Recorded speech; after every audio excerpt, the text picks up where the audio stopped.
something which was posed to me as an improvement from the last series that I put together. And I really thought long and hard about it because I suffer from it an awful lot, an imposter syndrome. And you've held some really senior roles at the IMF and now at the World Food Programme. And I'm just interested if you ever suffered from this sort of theory known as imposter syndrome, and how do you deal with it? I mean, maybe you're gonna turn around and say that you've never suffered from it. I think that would be a lie. I think everyone has at some point in their career. I did a lot earlier on in my career, especially when I was in Ghana. I suffered that a lot. Being in a space where it's our profession is male dominated to start with. Yeah. Growing up in the country, Ghana was very traditional, and you don't see a lot of women in that space.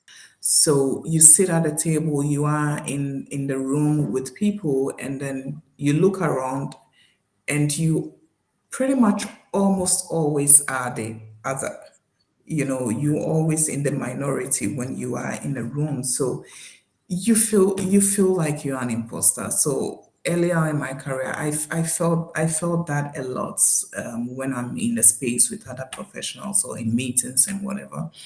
How I dealt with it was to take a pause and speak to the people. I guess it comes back to communication again, but speaking to the people, networking with other professionals, and that is where IFMA came was a very big factor in that regard. Speaking to other professionals and trying to compare notes, trying to look at what their profile is and look at what your profile is and comparing the two, you realize that you pretty much are the same. When you go beyond the facial, the what you all look like, you have the same qualifications and credentials as these people. If they deserve to be there, you deserve to be there as well. So comparing notes and talking to them, and also realizing that the challenges that you are facing in your career, they have similar challenges. So there's nothing new under the sun that you're doing. It really helped. So I guess for me, surrounding myself with other people in the industry, networking a lot, helped me to realize that, yeah, I have a place in this room and I deserve to be there, and that helped a lot. Of course, once a while it rears up its head depending on which Yeah. space I find myself. And I don't think that is something that would go away completely. It may not be that often.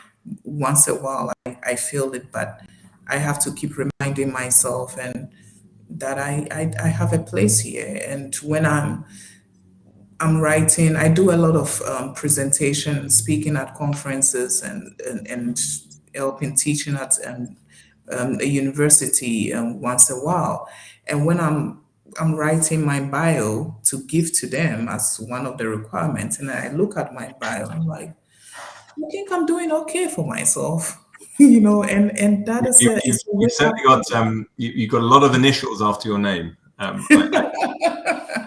think that helps. That helps. Writing your bio frequently helps. Do you? I mean, I'm really interested in that perspective of the gender inequality that you felt earlier on in your career, because I don't know. I still feel that's still present today, Yeah. and I still feel that imposter syndrome that young future female leaders.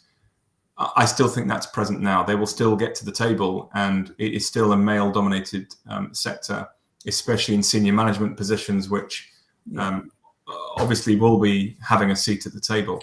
So how would you well, maybe your advice would be exactly what you did, which was to network and realize that you're all on the same page.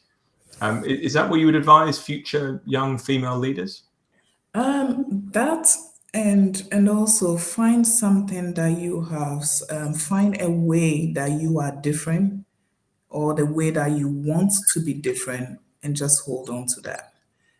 How do you want people to see you? I when I I ask myself that question. I want people to see me as a very passionate professional, as a very passionate facilities manager. And that is the image I like to project. So I will say to them, find one thing that you want to be your image and focus on that and push through that. I think having something else to focus on would sometimes help with getting over that syndrome. And Yeah, we need to also support each other, especially for women in this industry. We need to support each other, so absolutely. mentoring each other, providing the necessary support for other women to come into the industry and know that people have made it and they can make it. I think we need to play a key role in that. And I try to do my little bit in that. I have a few young professionals that I mentor on a regular basis. I've scheduled calls and discussions with them and help them to just know that there is someone else they can talk to. So I think that's one thing that we could do to support. Yeah, we could all do that better. I think it's one of those things. Thank you for that.